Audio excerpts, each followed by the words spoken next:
Bonjour à tous et à toutes, ça me fait plaisir de vous voir dans ce podcast d'aujourd'hui. Je vais vous parler d'un sujet qui est vraiment assez important, puisque je viens de voir d'ailleurs une publicité concernant le magnésium marin à la télé. Ça m'a fait réfléchir à la conception déjà d'un article qui parle du magnésium. J'ai essayé de faire un article de blog le plus complet possible avec le maximum de détails et également une réflexion sur les mensonges de notre société, puisque la pub du magnésium marin, sachez que c'est pas un magnésium qui est bien assimilé par votre organisme et donc qui n'a aucune efficacité. Donc faites très attention. Donc aujourd'hui, comme je l'ai dit, je vais vous parler du magnésium au sens large, à savoir où on peut le trouver dans la nourriture de tous les jours, ce qui est vraiment la chose à prioriser, mais également en complément alimentaire quand on n'a pas la possibilité d'avoir nos bonnes quantités de magnésium au quotidien. Le magnésium, c'est un anxiolytique naturel, c'est quelque chose qui peut permettre également d'avoir un meilleur relâchement musculaire, donc ça a vraiment des gros avantages le magnésium, en plus de donner un excellent sommeil. Donc le magnésium pour réduire l'anxiété, pourquoi pas, et même c'est vraiment un must-have pour les personnes qui ont de l'anxiété. On est donc au 21e siècle et on sait maintenant que les carences nutritionnelles peuvent jouer un rôle dans les problèmes de santé. Les carences en vitamines et en minéraux peuvent être à l'origine de divers problèmes de santé et de troubles mentaux. Et un apport accru en nutriments peut faire effectivement une énorme différence chez la plupart des individus. On dit souvent que le magnésium est un anxiolytique naturel et une solution efficace pour lutter contre l'anxiété et le stress, mais en fait, que dit la science à propos de ce minéral ? Dans ce podcast qui est lié à un article sur le blog grandtv.fr, d'ailleurs article qui est extrêmement complet sur le sujet, je me concentre sur le magnésium et son importance pour l'anxiété, le stress et la dépression. J'ai effectivement parcouru les études scientifiques à la recherche de preuves et j'ai trouvé des résultats très probants. D'autres anxiolytiques naturels existent également, comme la lavande ou la valériane, alors n'hésitez pas également à consulter mes autres articles. Tout d'abord, on va parler du rôle essentiel que joue le magnésium dans notre organisme. Le magnésium joue un rôle dans des centaines de processus de l'organisme humain. Ce minéral participe effectivement à la régulation de la pression artérielle et de la glycémie. Il soutient le fonctionnement optimal des nerfs et des muscles et aide à la synthèse des protéines. Un large éventail de bienfaits potentiels du magnésium fait de ce minéral un nutriment crucial pour le corps humain. Vous pouvez trouver de cet anxiolytique naturel dans divers aliments, mais aussi dans des médicaments et des compléments alimentaires. Alors, la question c'est dans quel aliment, dans un premier temps, on peut trouver du magnésium et de bonnes quantités de magnésium pour avoir ces apports journaliers. Le premier aliment, c'est le chocolat noir. Donc il est aussi sain que délicieux, il est très riche en magnésium, avec 64 mg de magnésium dans une portion de 28 g, soit 16% de l'apport journalier en magnésium pour 28 g donc de chocolat. Le chocolat noir est également riche en fer, en cuivre et en manganèse et contient des fibres prébiotiques qui nourrissent vos bactéries intestinales et donc favorisent une bonne digestion. Et Dieu sait que avoir une bonne digestion permet de réduire l'anxiété puisque l'estomac est considéré comme le deuxième cerveau du corps et c'est pas pour rien. Lorsqu'il y a des inflammations, des messages vont être envoyés au cerveau et on risque de ressentir de l'anxiété à cette occasion. Qui plus est, le chocolat noir est chargé d'antioxydants bénéfiques. Ces derniers sont des nutriments qui neutralisent les radicaux libres, des molécules nocives qui peuvent endommager vos cellules et entraîner des maladies. Le chocolat noir est particulièrement bénéfique pour la santé cardiaque car il contient des flavanols, c'est de puissants composés antioxydants qui empêchent le mauvais cholestérol de s'oxyder et d'adhérer aux cellules qui tapissent vos artères. Pour profiter au maximum des bienfaits du chocolat noir, choisissez un produit contenant au moins 70% de cacao. Un pourcentage plus élevé, encore meilleur évidemment. Alors le deuxième aliment riche en magnésium, c'est l'avocat. L'avocat, c'est vraiment un fruit, c'est considéré comme un fruit et il est incroyablement nutritif. C'est une source savoureuse vraiment de magnésium. Un avocat de taille moyenne fournit 58 mg de magnésium, soit 15% de l'apport journalier en magnésium, également riche en potassium, en vitamine B et en vitamine K. Et contrairement à la plupart des fruits, les avocats sont riches en graisse, notamment en graisses monoinsaturées qui sont bonnes pour le cœur, et également des bons lipides pour le cerveau. Les avocats sont une excellente source de fibres. En fait, 13 des 17 grammes de glucides contenus dans un avocat proviennent des fibres, ce qui en fait un aliment extrêmement pauvre en glucides digestibles. Sachez également que la consommation d'avocat peut réduire l'inflammation, améliorer le taux de cholestérol et augmenter le sentiment de satiété après le repas, donc c'est vraiment génial l'avocat. Les troisièmes aliments qui sont conseillés, ils sont relativement connus, donc c'est les fruits à coque qui sont riches en lipides. Les fruits à coque sont nutritifs et extrêmement savoureux. Ce soit les amandes, les noix de cajou, les noix du Brésil. C'est des types de noix particulièrement riches en magnésium. Par exemple, une portion de 28 g de noix de cajou contient 82 mg de magnésium, soit 20% de l'apport journalier en magnésium. La plupart des noix sont également une bonne source de fibres et de graisses monoinsaturées, et il a été démontré qu'elles améliorent le taux de glycémie et de cholestérol chez les personnes atteintes de diabète. Les noix du Brésil sont également très riches en sélénium. En fait, 2 noix du Brésil fournissent plus de 100% de l'apport journalier en magnésium, et c'est impressionnant. Elles sont anti-inflammatoires, bénéfiques pour la santé cardiaque et peuvent réduire l'appétit lorsqu'elles sont consommées comme des encas. Autre type d'aliments riches en magnésium, ce sont les légumineuses. C'est une famille de plantes riches en nutriments qui comprend les lentilles, les haricots, les pois chiches, les pois et le soja. Elles sont très riches en différents nutriments dont le magnésium.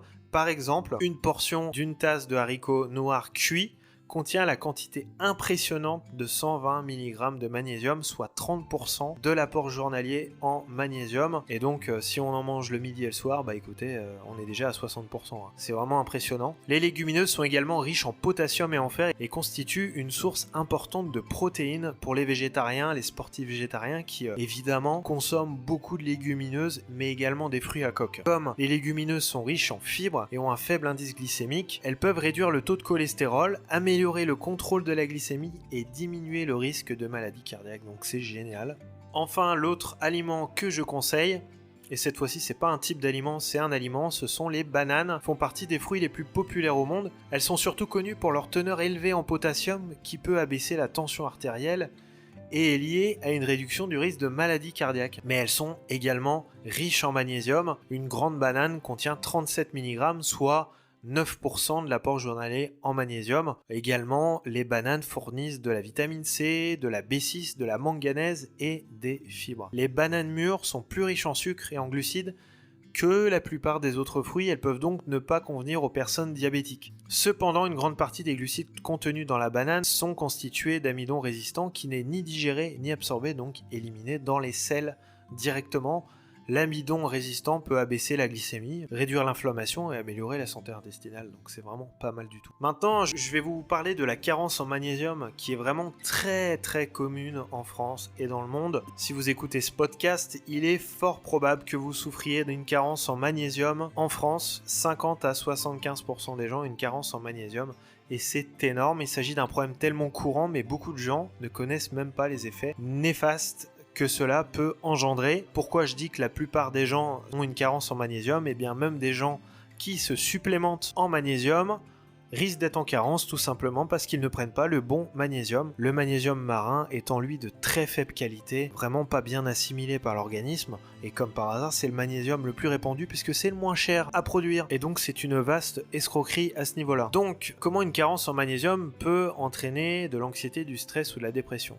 Alors déjà, les effets d'une carence en magnésium. Si vous avez des crampes, des douleurs musculaires, une pression sanguine élevée, des montées d'anxiété, des reflux gastriques, des insomnies, des constipations de temps en temps, passagères, des maux de tête sans raison et un rythme cardiaque qui est irrégulier, alors là, vous avez pas tout ça à la fois, mais vous pouvez avoir une carence en magnésium. Et donc il y a plusieurs études qui ont eu lieu de manière à connaître vraiment les effets, qu'est-ce que ça peut avoir. Et il y a le British Journal of Nutrition de Cambridge qui a publié une étude en 2018, dont le lien est dans l'article de blog, où il est dit que l'anxiété est induite par une carence en magnésium. Lors de cette étude, il y a eu 3000 personnes âgées entre 18 et 55 ans qui ont été volontaires, donc ça commence à faire du monde. Et les scientifiques ont remarqué que les personnes ayant les consommations de magnésium les plus élevées étaient aussi les moins assujettis à l'anxiété et à la dépression. La réduction des risques était de l'ordre de 39 à 55%, ce qui est énorme. Cette étude, en fait, elle vient conforter l'hypothèse de l'utilité du magnésium contre la dépression et l'anxiété, qui avait déjà été mise en lumière dans des essais cliniques antérieurs. J'ai d'ailleurs mis un article de Sanofi qui indique comme quoi la supplémentation de magnésium avec la vitamine B6 permet de réduire le stress de l'ordre de 24%. Vous vous rendez compte à quel point c'est efficace quand même. Et donc quel est le dosage conseillé, recommandé en magnésium? Alors j'ai fait un tableau dans l'article de blog, je vous renvoie encore une fois vers l'article, mais bon, il n'y a rien de plus complet qu'un article de blog, hein. Et j'indique évidemment les différentes doses selon le type de personne, que ce soit un homme, une femme ou une femme qui est enceinte, et selon l'âge. Donc c'est relativement détaillé. La fourchette moyenne varie donc de 300 à 350 mg pour les hommes par jour, ou de 250 à 300 mg pour les femmes chez les adultes évidemment. Et donc les trois formes les plus courantes de ce minéral dans les compléments sont le chlorure, le citrate et l'oxyde de magnésium. En conclusion, je vais vous indiquer quel magnésium utiliser. Alors déjà, si vous consommez les aliments que je vous ai indiqués précédemment, vous devriez être en mesure de vous faire des repas pour arriver à 100% de vos apports journaliers en magnésium. Mais pour certaines personnes, c'est relativement compliqué de préparer ces repas en avance, d'être sûr d'avoir les bons aliments, de manière à avoir son taux à 100%. Et le problème, c'est que quand on a une carence en magnésium, on peut être assujetti à l'anxiété et à la dépression. Et donc, il est hyper important de se supplémenter.